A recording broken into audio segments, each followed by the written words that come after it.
오늘 주신 하나님의 말씀 신약성경 베드로전서 1장 1절과 2절 두 절 말씀입니다. 저와 여러분이 한 목소리로 합독하겠습니다. 예수 그리스도의 사도 베드로는 본도, 갈라디아, 갑바도기아, 아시아와 비두니아에 흩어진 나그네 곧 하나님 아버지의 미리 아심을 따라 성령이 거룩하게 하심으로 순종함과 예수 그리스도의 핏부림을 얻기 위하여 택하심을 받은 자들에게 편지하노니 은혜와 평강이 너희에게 더욱 많을지어다. 아멘.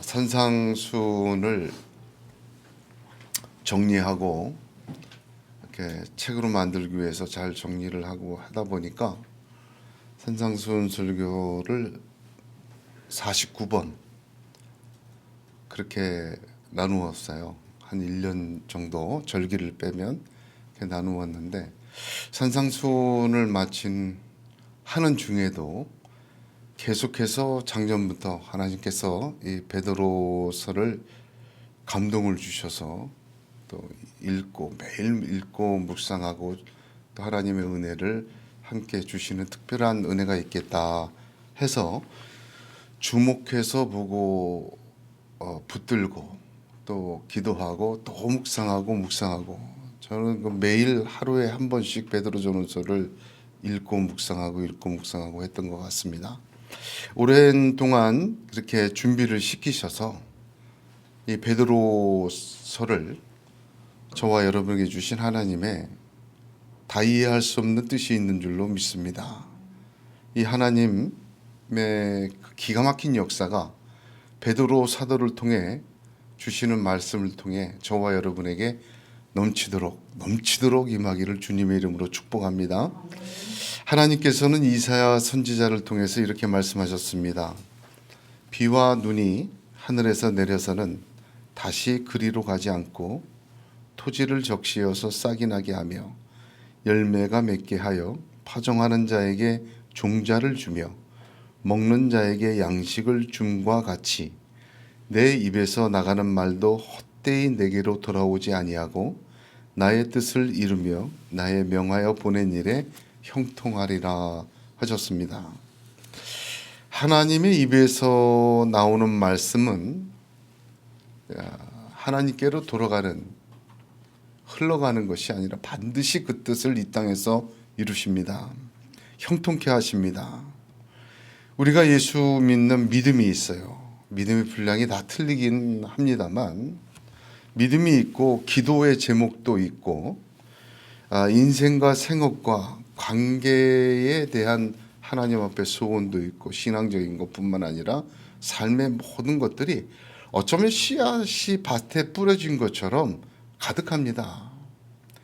그런데 여러분 이게 싹이 나고 잎이 나고 열매 맺는 게 다른 것으로도 되더라고요. 사람의 힘과 사람의 지혜와 사람의 생각과 또 육적인 노력과 세상적인 마음으로도 그게 좀 싹이 나고 잎이 나고 자라더라고요. 그러나 열매에서 차이가 납니다. 열매가 성령의 열매를 담지를 못해요. 우리 인생과 믿음의 삶에 하나님의 말씀은 비와 같습니다. 그것은 하나님께 돌아가지 않고 싹이 나고 잎이 나고 열매가 맺게 하시는 것입니다. 말씀으로 싹이 나야 돼요. 말씀으로 잎이 나야 됩니다. 말씀으로 그래서 열매 맺어질 때 이건 하나님이 단순히 열매가 아니라 하나님의 뜻을 이룬 열매예요. 하나님이 형통케 하신 열매입니다. 베드로 전후서의 말씀이 저와 여러분에게 이런 하나님이 내리시는 비와 같은 은혜의 비와 같은 그래서 우리의 모든 삶 속에 있는 씨앗들이 모든 삶 속에 있는 싹들이 모든 삶 속에 있는 열매들이 말씀을 통해서 싹이 나고 잎이 나고 자라게 되는 기가 막힌 하나님의 은혜로운 생명의 역사가 있기를 간절히 소망합니다. 베드로 전서는 매우 특별한 말씀입니다. 지난주에도 말씀드렸습니다만 구약과 신약은 짝을 이룹니다.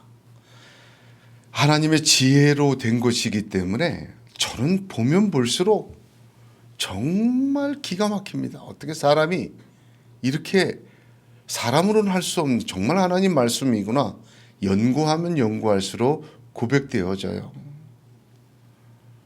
구약은 모세 5경, 모세 6경으로 구성되어 있다 하지 않았습니까? 창세기, 출애굽기, 레위기, 민수기는 하나님 완벽한 하나님의 사랑을 보여주는 마태, 마가, 누가와 같은 복음서와 똑같은 내용을 담고 있습니다. 에덴 동산에서 사람이 타락합니다. 타락한 인간을 구원하기 위해서 그들을 세우시고 또한 용서하십니다. 세상에 너무 죄악이 가득 차서 물로 심판하실 때에도 하나님은 노아와 그의 가족 8명을 구원하십니다. 그리고 하나님의 나라를 새롭게 시작하셨습니다. 그 노아의 심판 때 하나님의 신은 인간을 떠나고 사람은 육체가 되어버리고 맙니다. 하나님께는 아셨죠? 하나님은 그때부터 숨어 계십니다. 그 이후에 성경의 역사 바벨까지를 보게 되면 물로 심판한 세상보다 더 나아지지 않고 오히려 하나님을 더욱더 반역하고 타락한 것을 보게 됩니다. 아, 그래서 하나님이 숨어 계셨구나. 다시는 심판하지 아니라는 무지개 언약을 주시고는 심판하지 않으시기 위하여 구원하시기 위하여 하나님 은밀한 장 가운데 계시고 그러나 은밀한 가운데 들으시고 은밀한 가운데 보시고 숨어 계셨구나. 바벨을 쌓은 창세기 11장 이후를 보게 되면 하나님은 한 사람을 세우십니다. 로마서를 보게 되면 한 사람으로 말미암아 죄가 세상에 들어왔다. 또한 한 사람으로 말미암아 새로운 생명과 구원이 시작된다. 예수 그리스도시죠. 그 법칙을 보여줍니다. 이제는 하나님께서 그 열방 중에서 단 한 사람 아브라함을 택하셔서 불러내십니다. 그에게 영원한 언약을 주시고 그 언약은 변치 않으신다. 하나님 스스로를 걸고 맹세하셨습니다. 그게 지금까지 이어지는 겁니다. 아브라함에 주신 언약을 통해서 이스라엘이 애굽에 내려가 노예로 430년간 종살이한 후에 모세를 통하여 그 이스라엘 백성을 애굽에서 끌어냅니다. 그들을 끌어내고 하나님께서는 그들을 광야로 인도하시고 바로 가나안 땅으로 보내려 하셨지만 민수기 14장을 보면 가데스 바네아에서 그들이 반역하여 결국 출애굽 1세대는 광야 40년을 겪고 광야에서 소멸되어야 했습니다. 소멸되고 말아야 될 그들에게도 하나님은 구름 기둥 불 기둥으로 함께 하셨고 그들 가운데 성막에 거하시오 언제나 눈동자와 같이 지켜주시고 함께 동행하여 주셨습니다. 그럼에도 불구하고 육의 사람, 애굽의 사람, 옛사람의 모습을 갖고 있던 출애굽 1세대는 그 속에서도 계속해서 반역하고 거스립니다. 그들이 광야에서 소멸되자 출애굽 2세대는 대부분 성막과 구름기둥, 불기둥을 보고 자란 과출애굽 2세대가 태어납니다. 그들은 가나안에 들어가야 될 장본인이었습니다. 그들은 신의 산에 십계명을 받는 자리에 있지 못했던 자들입니다. 그래서 모세는 신명기를 통하여 그 하나님의 은혜로우신 역사를 다시 확인시켜주고 또한 가나안에 들어갈 그 세대를 앞에 두고 영적 싸움에 어떻게 믿음을 가지고 나아가야 될지를 말해주고 가르쳐주고 있습니다. 우상이 가득하고 어마어마한 세상의 권력과 힘이 가득한 가나안에 들어가 하나님의 나라를 건설해야 될 출애굽 2세대를 향하여 하나님께서는 모세를 통하여 신명기를 주셨습니다. 출애굽 1세대들의 적은 주로 그들의 내부에 있었습니다. 애굽으로 돌아가자. 불평과 원망과 배반과 반역이에요. 애굽에서 살던 옛사람이 아직 그들에게 있었기에 1세대의 싸움은 주로 그들의 내부적인 적과의 싸움이었습니다. 그러나 출애굽 2세대의 싸움은 외부적인 적이었어요. 신명기를 봐도 민수기를 봐도 가나안 땅 들어가기 전부터 발람이라는 거짓 유명한 선지자를 통해서 그들을 타락시키는 외부적인 공격에 노출이 되어 있습니다. 어마어마한 힘과 우상과 돈과 타락이 가득한 세상, 그 속으로 이제 들어가 광야같이 아무것도 없는 세상이 아니라 반대되는 곳으로 들어가 하나님의 뜻대로 살아내야 하며 하나님의 나라를 세워야 될 그러한 사람들이었습니다. 그래서 그들은 드디어 외부적인 적들과 싸우게 됩니다. 우리의 영적 성장도 이와 똑같습니다. 같습니다. 내부적인 갈등과 고통이 해결되는 건 아니지만 순서에 따라서 외부적인 적과 싸우면서도 내부적인 갈등이 있긴 하지만 큰 구원의 순서와 하나님 나라의 성장의 순서는 이와 같습니다. 그래서 언제나 성경은 요한 3서 1장 2절에 말씀한 것처럼 사랑하는 자여 내 영혼이 잘된 같이 내가 범사에 잘되고 강건하기를 내가 간구하노라 하였습니다. 내부적인 적과 싸워 이겨야 합니다. 늘 싸우지요. 그러나 어느 정도 지나면 정말 영혼이 잘되는 하나님의 뜻대로 내가 옛사람을 덮어버리고 그리스도로 옷 입고 새 사람으로 살아가는 믿음의 삶이 계속되면 이제 외부적인 적과 싸우는 단계로 가게 됩니다. 영혼이 잘되고 범사에 잘되는 것입니다. 하나님의 역사는 그렇게 됩니다. 그와 비슷하게 신약을 보게 되면 처음에 마테마가 누가복음은 하나님의 극진한 사랑을 보여주십니다. 죄 많은 세상에 오셔서 우리 그리스도 예수께서 대신 죽으시고 또한 죄인과 세리의 친구 되시고 3일 만에 부활하시고 40일 만에 승천하시며 하나님의 놀라운 나라의 역사를 어쩌면 일방적으로 보여주시는, 쏟아부어주시는 하나님이 세상을 이처럼 사랑했다는 것을 증명해 보이는 내용이 마태, 마가, 누가복음, 어쩌면 창세기, 출애굽기, 레위기, 민수기와 같은 그런 짝을 이루게 됩니다. 마태, 마가, 누가는 처음 복음입니다. 주님을 직접 본 제자들의 복음이요, 출애굽 1세대와 같이 처음 예수 믿는 자들의 이야기들을 기록하고 있습니다. 이후 요한복음은 기독교 2세대 이후에게 주신 말씀입니다. 주후 60년 이후 로마의 네로 황제 이후 엄청난 박해가 시작이 됩니다. 323년 콘스탄티노플 황제에 의하여 기독교가 국교가 되기 전까지 기독교인은 수없이 많이 순교를 당하고 치욕을 당하고 피를 흘렸습니다. 내부적인 적과 싸웠던 기독교 1세대는 지나서 기독교 2세대는 무시무시한 로마의 제국과 박해와 환난과 핍박의 싸움이 시작이 되었습니다. 신약 성경 중에 바울 서신을 보게 되면 대부분이 내부적인 싸움이에요.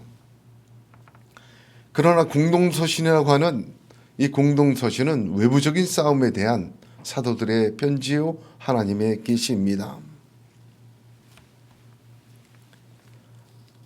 마치 출애굽 2세대가 가나안으로 들어가 전쟁하는 것과 같습니다. 믿음을 가지고 세상 속에서 어떻게 살 것인지, 하나님의 말씀대로 사는 삶이 무엇인지, 타락하고 거대한 제국의 칼과 권력 앞에서 환난과 핍박을 당할 때 어떻게 믿음을 지키는 건지, 택한 백성으로 이 땅에서 하나님의 나라를 살아내는 삶의 지침이요 신앙의 안내서와도 같습니다. 그런 의미에서 베드로서는 너무도 중요합니다. 베드로서에 보면 구약을 60회 이상 인용합니다. 그래서 기독교의 믿음이 무엇인지, 그 믿음의 행동이 어떻게 해야 되는지를 응축된 요약으로 설명합니다. 짧은 편지이지만 오늘 읽은 본문 1절, 2절만 해도 한 단어 한 단어가 어마어마합니다. 성경 전체의 의미를 모르고는 그 단어의 무게와 의미를 나눌 수가 없어요.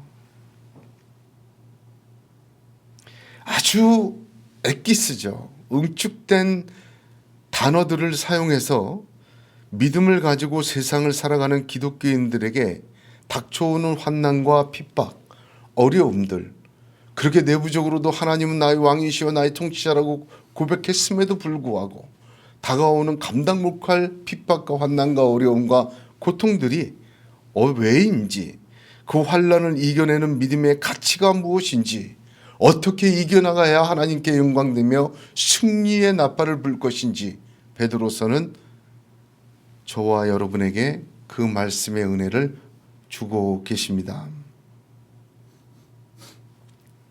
사실 이스라엘이 가나안을 안 들어갔으면요 어떻게 됐을까? 저는 생각을 해봤어요.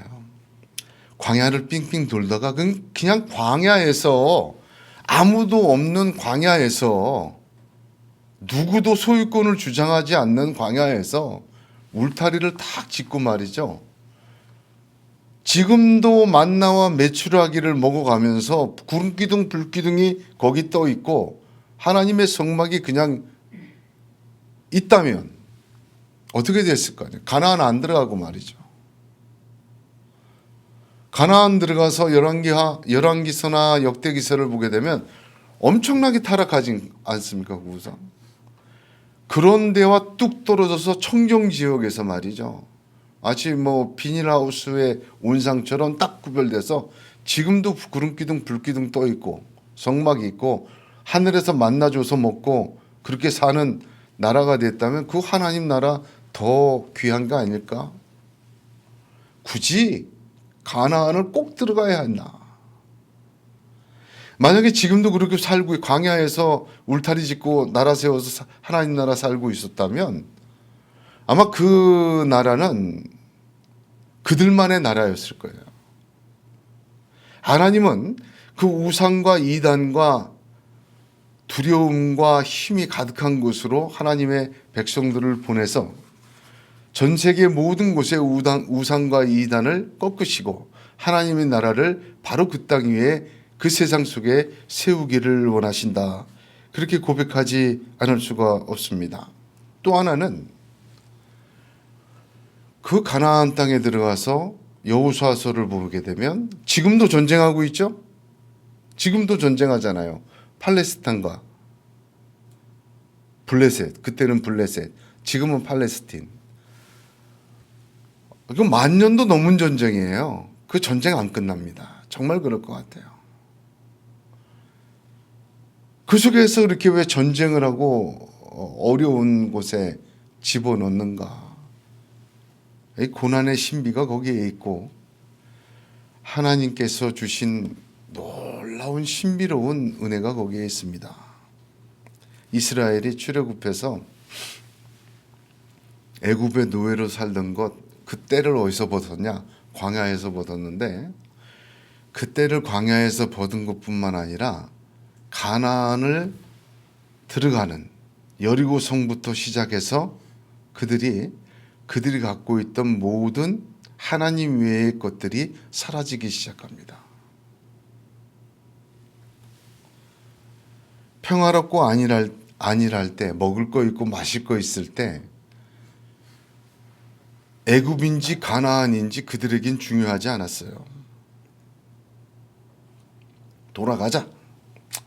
저기 가면 좋은 거 주신데 젓가 끓이는데 그럼 건너가자.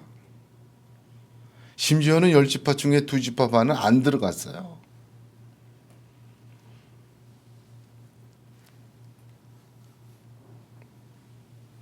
그러나 그 땅을 믿음으로 말씀대로 건너 들어가서 여리고 전투를 본 그 사람들부터 시작해서 그 땅을 하나님이 주시도록 전쟁을 하게 만들면서 점점 출애굽 2세대는 하나님의 믿음의 사람으로 거듭나게 되고 하나님 외에 한 분 외에는 아니라는 것을 삶 속에서 확인하게 됩니다. 그렇습니다. 택함 받은 백성도 동일합니다.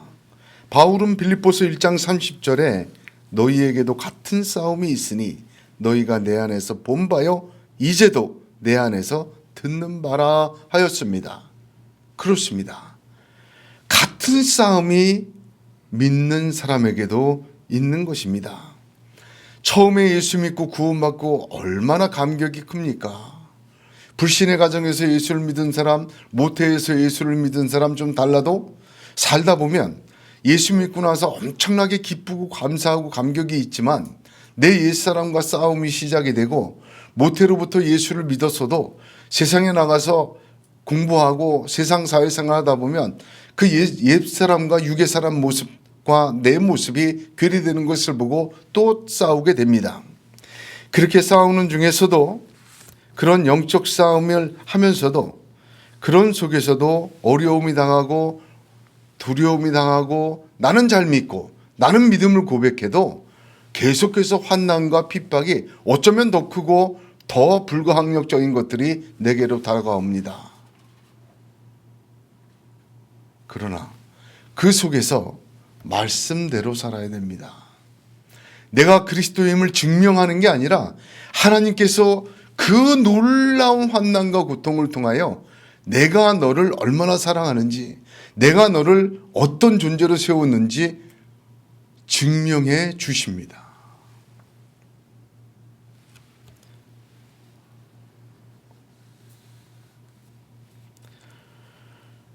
오순절 마가의 다락방에서 성령 강림한 후에 제자들과 120문도들은 한마디로 눈에 뵈는 게 없었어요. 춤추고 노래하며 각기 하나 성령의 취하심으로 각기 방언으로 복음을 준 거였어요. 막을 수가 없었습니다. 한 번의 설교에 3,000명, 4,000명 회개하고 교회가 생겼어요. 어마어마한 시작이 되었지만 바울을 통해서 교회가 세워지고 나갈 때 왜 내부적인 싸움 치열하였습니다. 교회는 세워지는데 정말 유대교적인 옛것을 버리지 못하고 자꾸 복음을 폄훼하고 바꾸고 변질시키는 것들과 치열하게 다투었습니다. 그러나 기독교 2세대에 들어오면서 교회와 신앙은 로마의 박해를 받게 되고 그 로마의 박해 속에서 토굴을 파고 산속의 동굴로 사자의 밥이 되어가면서도 그들은 믿음을 지켜냈습니다. 자, 정말 놀라운 거 아닙니까? 내부적인 싸움과 싸움한 후에 외부적인 싸움을 할 때 합리적인 기독교가 없어져요. 합리적인 기독교, 합리적이라는 말이 무슨 뜻입니까? 내가 수긍하는 기독교가 없어져요. 하나님이 주시는 신앙만 남게 되죠. 오염된 신앙의 때가 벗겨집니다.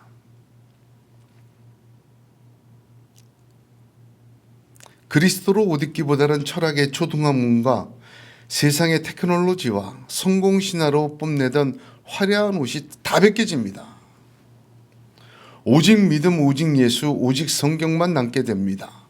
거룩한 하나님의 나라만이 우리가 가야 될 곳임을 보게 하여 주십니다. 거듭나는 거예요. 바로 그때부터 성경에서 말씀해 주신 하나님의 말씀이 다시 하나님께로 돌려지지 않고 내가 살고 있는 환난과 핍박과 어려움이 이 세상 속에서 어떻게 싹이 나고 잎이 나고 열매가 맺어지는 하나님의 능력이 나타나는지를 그 한 사람 한 사람을 통하여 증명된 것입니다. 이 고난의 신비입니다. 지금 어떻게 보면 코로나로 세상은 많이 변했습니다. 3년간 계속되는 코로나 팬데믹의 형상은 개인과 공동체의 삶과 세상과 사회를 다 바꿔놨죠. 지금까지 한국 교회가 한 9만여 개 정도에서 1만여 개 정도의 교회가 사라졌다고 해요. 10,000개 정도 교회가 사라졌대요. 여러 가지의 원인이 있지만 눈에 보이는 원인은 그 상가와 임대료를 내는 교회들이 그 임대료를 못 내서 사라졌대요. 저희 노회도 폐교회 조사위원회라는 것을 이번 노회부터 새로 만들어지지 않습니까? 교회를 폐하는 곳이 많아지니까 그 조사해서 폐하겠다, 확인하겠다, 그런 것이 됩니다. 출석교인의 30%에서 40%가 지금 나오지 않고 인터넷이나 어떤 유튜브나 이런 걸 통해서 예배를 드린다 하는 말도 있습니다. 우리는 변화되어지는 세상 속에서 믿음을 지켜야 합니다. 변화되어지는 세상은 일일이 열거하지 않아도 신앙과 교회를 또 다른 폭력과 위험으로 공격합니다. 우리 신앙과 걸친 옷들이 예수 외에 너무 많습니다. 복음 외에 너무 많이 복음에다가 이야기를 걸어 놓았습니다. 오직 예수, 오직 성경, 오직 믿음 외에 더 많은 이야기들과 더 많은 방향성을 하나님 나라 외에 더 걸어버렸어요.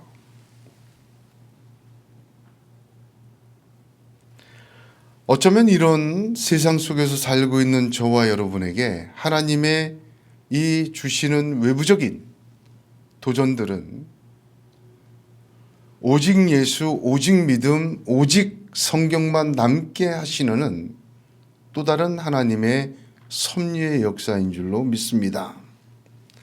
세상이 급변할 때 교회는 두 가지의 대응 태도를 보여왔습니다.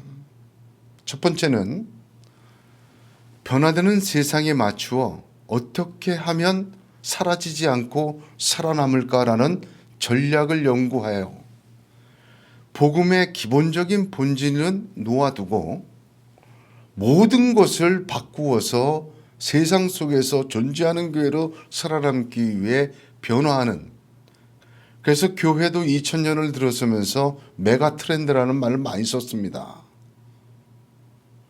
그런 노력들이 보여지는 모습이 보입니다.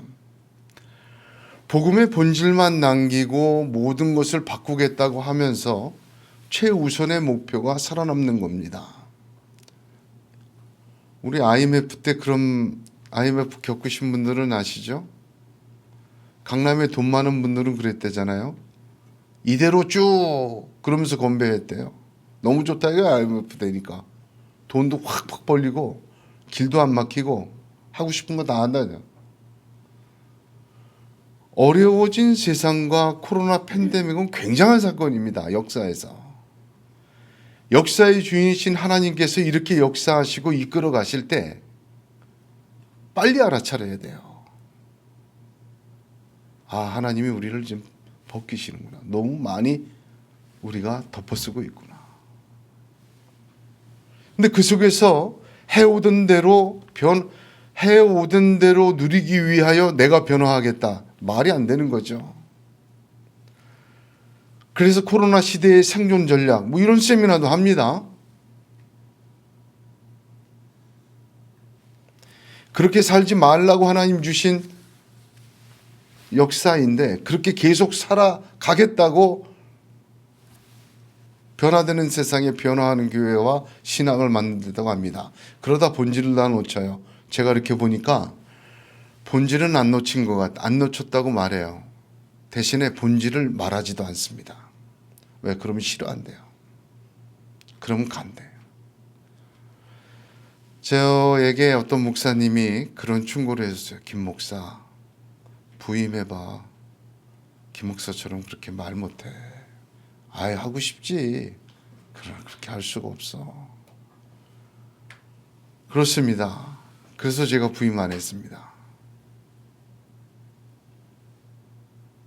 어쩌면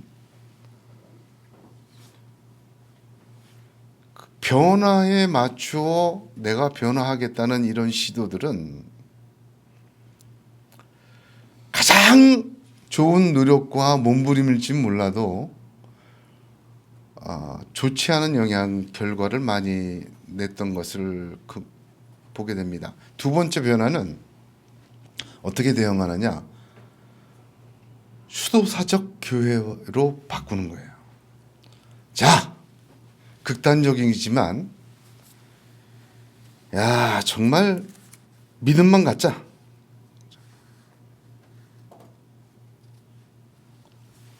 수도사적 교회, 초대교회 신앙으로 돌아가자. 그런 운동입니다. 아예 사회와 교류를 끊어버려요. 저게 어떻게 변하든 난 상관없다. 마이웨이 의식으로 나갑니다. 본질을 지키는 것이 아니라 본질을 다시 찾자. 덕지 앉은 먼지를 털어내듯이 본질을 덮어버린 가죽을 베어내고 뿌옇게 먼지 쌓인 복음의 덮개를 먼지를 털어내고 광을 내고 본래의 빛을 비추도록 보석을 갈고 닦자. 그렇게 하는 두 가지 흐름으로 흐르게 됩니다. 여기에서 제3의 물결이 또 왔어요. 이 양극단에서 제3회. 학자들은 여러 가지로 얘기합니다만, 그러나 그런 어떤 시대의 분석을 통해서 우리가 어떻게 보면 우리 믿음도 마찬가지예요. 개인의 신앙도. 개인의 신앙 홀로 못 갑니다. 교회를 따라갑니다. 절대로 혼자 못 가요. 신앙이란 그렇습니다.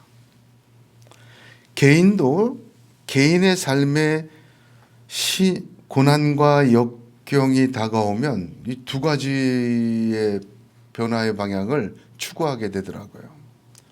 너무 심하게 어렵거나 자기 마음에 갈등이 생기면 살아남기 위해 신앙을 보존하기 위해 하는 노력이 있고, 다시 예수에게로 믿음의 본질로 돌아가려는 노력이 두 가지로 가게 됩니다.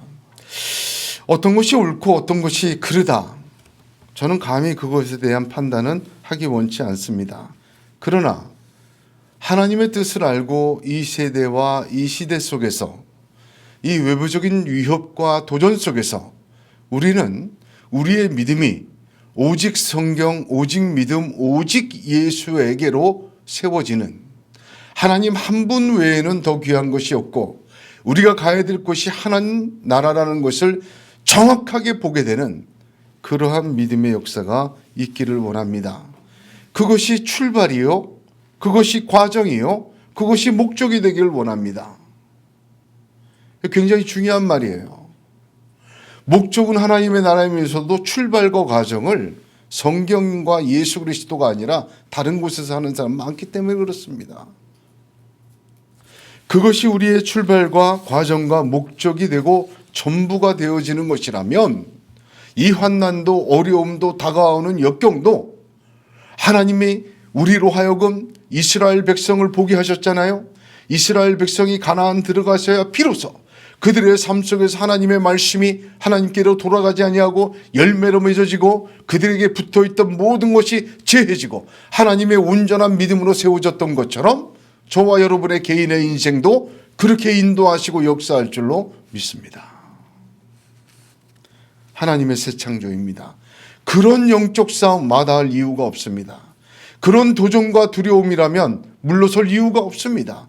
왜냐하면 기독교의 박해와 외부적인 어려움이 있었지만 결국 323년에 로마는 기독교 국가가 되었고, 가나안 땅 들어간 이스라엘 백성에게 정말 들어가면 다 죽을 것 같은 어려움과 핍박과 어려움이 있었지만 하나님의 말씀이 거저 들어오지 아니하고 말씀대로 그들은 승리하여 그 땅을 차지하였습니다. 우리에게도 같은 싸움이 있습니다. 교회가 아니더라도 세상 사람들이 스스로 말살하고 말하는 세상입니다. 우리가 받은 신앙은 이제 내부적인 문제 아니라 외부적인 적들과의 싸움에 직면해 있습니다. 성경이 주시는 외부적인 싸움에 믿음을 받아야 할 때입니다. 바로 베드로서입니다. 2000년 전 그 싸움을 훌륭히 싸운 하나님의 사람들을 통해 하나님은 우리가 히브리서 11장에 그 믿음으로 산 사람의 그 이름의 생명책에 또한 기록되기를 원하십니다. 베드로 사도의 이 목표 편지가 그 싸움을 이기는 넉넉한 하나님의 능력으로 나타나기를 소망합니다. 이 싸움 속에서 우리의 적들이 우리를 더욱 빛나게 해주는 그러한 존재가 되기를 원합니다. 하나님 나라를 소망하며 어두운 하늘에 더욱 별이 빛나듯이 빛나는 별과 같은 하나님의 사람이 되기를 간절히 소원합니다. 본문은 인사말의 형태를 가지고 있습니다. 전형적인 편지의 2000년 전 로마 시대 편지의 형태를 가지고 있다 말할 수 있습니다. 그 인사말에는 한 단어 한 단어가 지금 오늘 읽은 본문은 핵폭탄급 같은 단어들입니다. 흩어진 나그네, 미리하심, 택하신 자, 핏부림, 순종, 거룩하게 하심. 이 한 단어 한 단어가 단순한 단어들이 아닙니다. 굉장한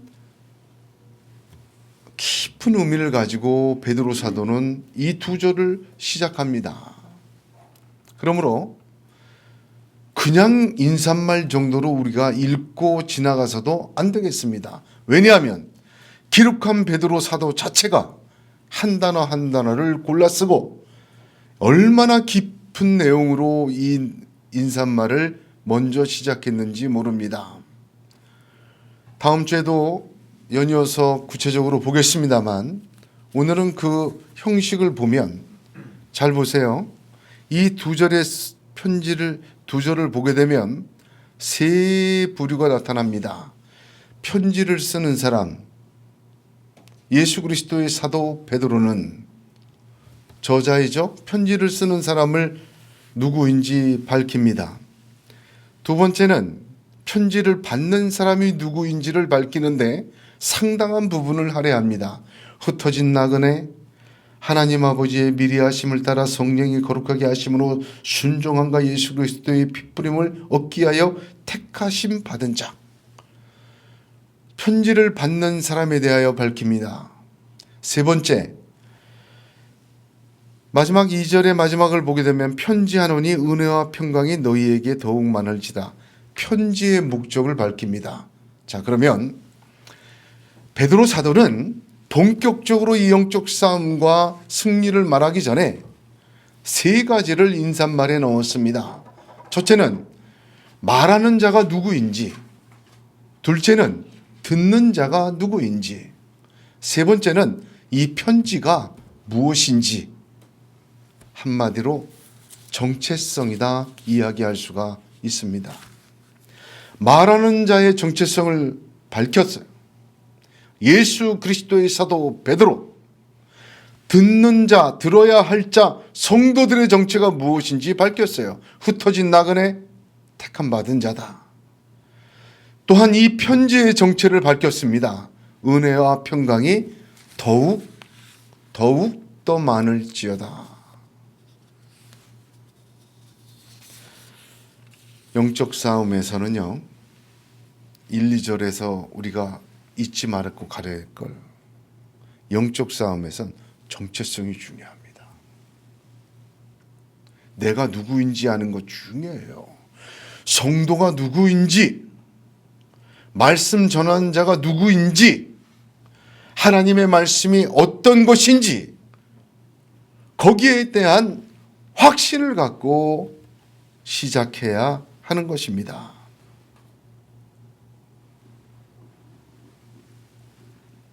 첫 번째로 말씀을 전하는 자의 정체성이에요. 이거 너무 중요하지 않습니까? 아니면 편지의 순서를 보면 당연히 뭐 편지 쓰는 사람이 나 누가 편지한다 자기를 밝히는 건 당연한 거지만 밝히는 내용이 정말 특이해요. 예수 그리스도의 사도 베드로는 딱 이렇게 끝나지 않습니까? 여기 베드로전서 1장 8절을 보게 되면 예수를 너희가 보지 못하였으나 사랑하는도다 하며 성도들을 보고 놀라워합니다. 야, 나는 봤어. 나는 예수님하고 3년 동안 먹고 자고 다 했어. 직접 직접 그 앞에서 말씀 듣고 겟세마네 그것도 십자가 죽으시고 부활하신 거고 다 했어. 그런 직접 보지도 않고 어떻게 이렇게 잘 믿냐? 정말 기가 막히다. 그 얘기예요. 베드로라는 말 자체가 그러지 않습니까? 베드로의 본래 본명이 뭐예요? 시몬 아닙니까? 시몬임에도 불구하고 여기 편지에 나는 시몬이야 곧 베드로지 그 예수님의 수제자야 내가 너에게 편지한다. 그런 말 전혀 없지 않습니까? 육적인 이름 자기 본래 이름을 빼고 예수님이 지어준 이름으로 자기를 소개해요. 또한 단 하나 자기에게 붙는 수식어를 예수 그리스도의 사도라로 제안해 버립니다. 얼마나 많은 말을 할 수 있습니까? 내가 성령 받았던 오순절 마가의 다락방에 그 베드로야. 내가 솔로몬 행각에서 설교할 때 3,000명이 회개했어. 성전의 문에서 안진뱅이 일으킨 베드로야. 뭐 피할 건 피하고 알릴 건 알리면서 수많은 말을 할 수 있지만 단 하나로 제안합니다. 예수 그리스도의 보내신 자라는 그 정체성 하나로 자기를 설명하고 자기의 육적인 모든 것을 내려놓고 예수님이 지어진 이름 하나만 이야기를 합니다. 제가 주례를 쓰거나 어디 강의를 나가거나 뭐 다른 게 집회를 나가면 대개는 관습적이죠. 프로필을 달라 그래요, 미리. 그럼 이제 말씀 전하기 전에 뭐 이렇게 소개하지 않습니까? 무슨 협회 이사시며 무슨 장이시며 그 맨 마지막에 어느 교회 담임하고 계십니다. 이렇게 시작해. 뭐 저는 그런 것도 없지만은 항상 그렇게 프로필을 요구할 때만 딱 한 줄 보냅니다. 예언교회 담임 목사. 저는 예언교회 담임 목사로 부름받은 사람입니다. 그것이 저의 소개의 전부입니다. 그렇게 코멘트를 달아줘요. 이것만 쓰십시오. 그래도 목사님 뭐 다른 없다고. 있어도 안 쓸 거예요. 누가 줘도 안 쓸 거예요. 제가 잘했다가 아니라 여러분 말씀의 출처의 정체성이 너무 중요한 시대입니다. 유튜브를 틀어보면 말씀이 홍수와 같이 퍼지고 있습니다. 대개 성도들은 대개 저 포함해서 웃고 울으면 좋은 감동받았다 그래요. 여러분 말씀의 출처의 정체성은 정확해야 돼요.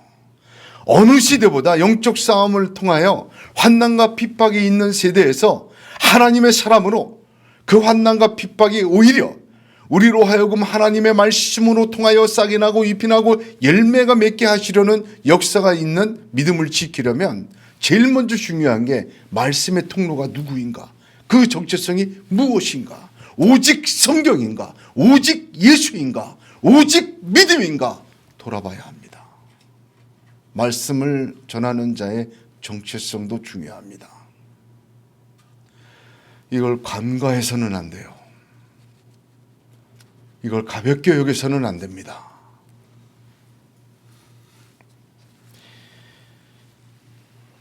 그 말씀들이 철학자와 사상가들에 의해서 온 것인지 그 목적이 하나님이 아닌 사람에게 맞추어져 있는지 돈과 권력의 자리에서 온 건지 자기의 유익과 탐욕과 성공의 자리에서 온 것인지 그 말씀의 출처, 내가 받는 말씀의 출처의 정체성이 어느 시대, 어느 때보다도 중요한 것이 바로 외부적인 환난과 핍박이 일어나는 시대의 첫 번째입니다.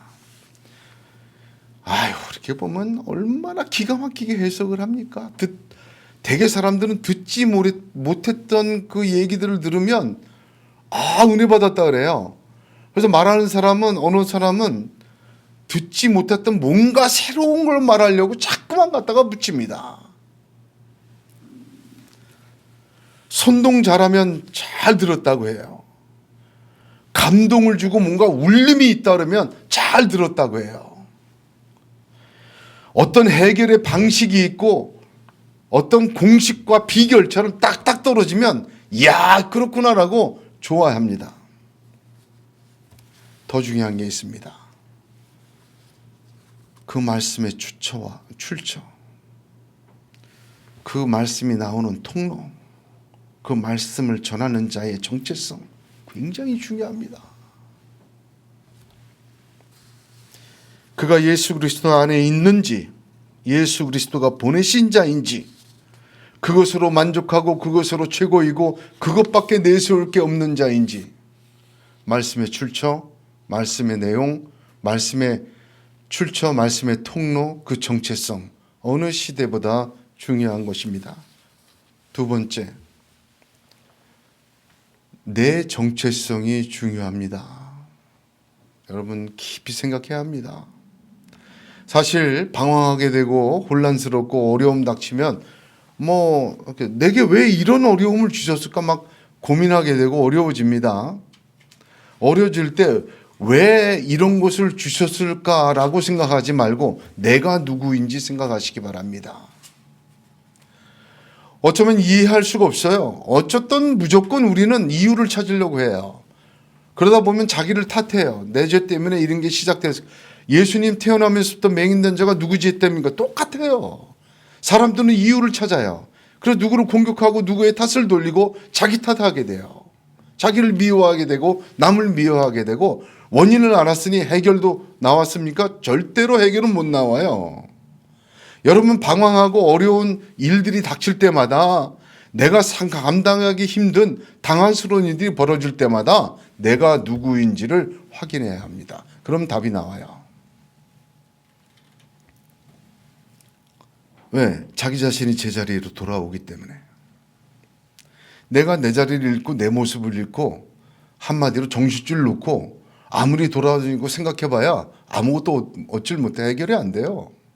내가 제자리에 있고 내가 정신줄 잡고 내가 누구인지, 내가 어떤 존재인지, 하나님 안에서 내 존재가 누구인지 딱 붙들고 있을 때 정리가 되고 답이 나오기 시작합니다. 우리는 성도입니다. 구원받은 하나님의 백성입니다. 하나님의 나라를 유업으로 받은 자요. 그래서 유업을 이을 자가 되어서 이은 자로 생명책에 기록되어야 될 존재입니다. 우리 주 예수 그리스도의 십자가 보혈로 죄사함 받은 자요. 오직 믿음으로 값없이 거저 이 은혜를 받은 사람들입니다. 하나님의 입장에서 우리는 자신의 외아들 예수 그리스도를 대신 죽이시고 살린 사람들입니다. 그리고 자녀 삼으시고 하나님 나라의 백성 삼으시고 영원한 천국의 주인공으로 삼은 사람들입니다. 할렐루야. 이걸 잊지 말아야 돼요. 원수 마귀는 그걸 잊게 만들어요. 자꾸 이 정체성을 잊어버리고 이 정체성이 흔들리고 이 정체성을 망각하는 순간 큰 위험이 도사리죠. 여러분, 세상에서 군인이 자기의 정체성을 잊어버리면 어떻게 됩니까? 총동폭력배가 되지 않습니까? 여러분, 종이 자기 정체성을 잃어버릴 때 그 집에서 어떤 짓을 합니까? 주인이 맡겨놓은 재물을 땅 파고 묻어버리지 않습니까? 제멋대로 다 하는 거죠. 종은 종의 정체성을 가져야 되고 군인은 군인의 정체성을 가져야 됩니다. 성도는 성도의 정체성을 언제나 잊지 말아야 되고 한순간도 놓치지 말아야 합니다. 여기서 승패가 갈려요. 환란이 크고 작고 문제가 아닙니다.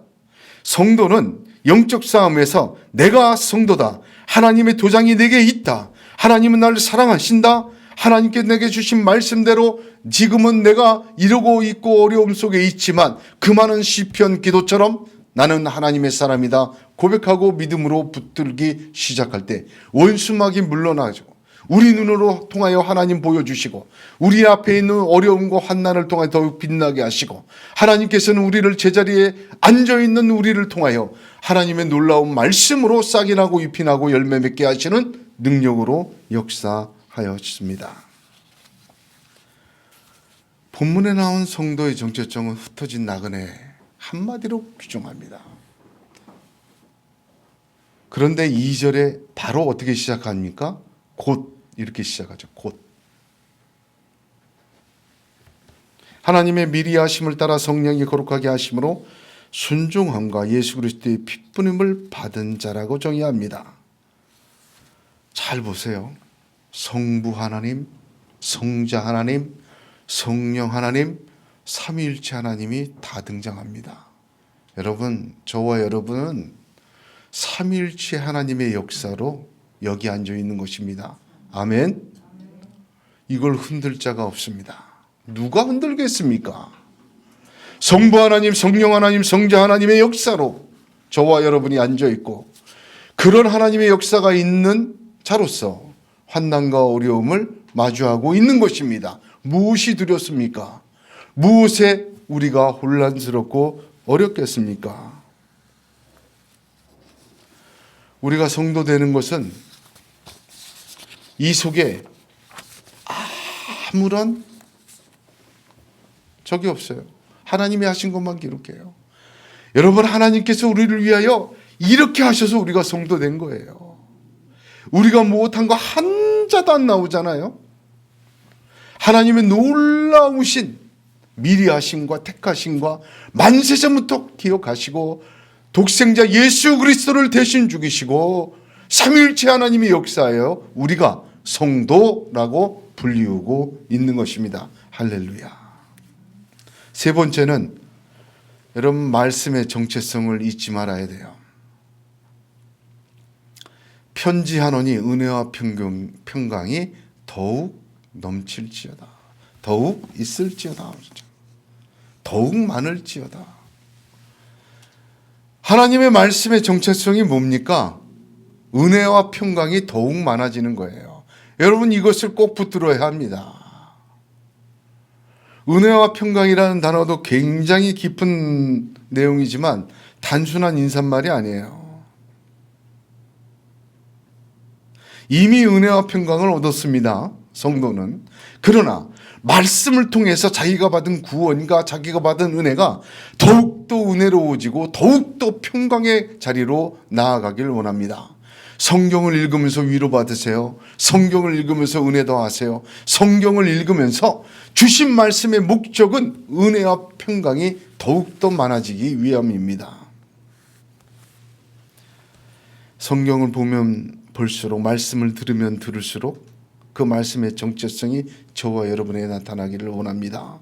은혜가 더욱더 커지고 평강이 더욱더 넘치기를 간절히 소망합니다.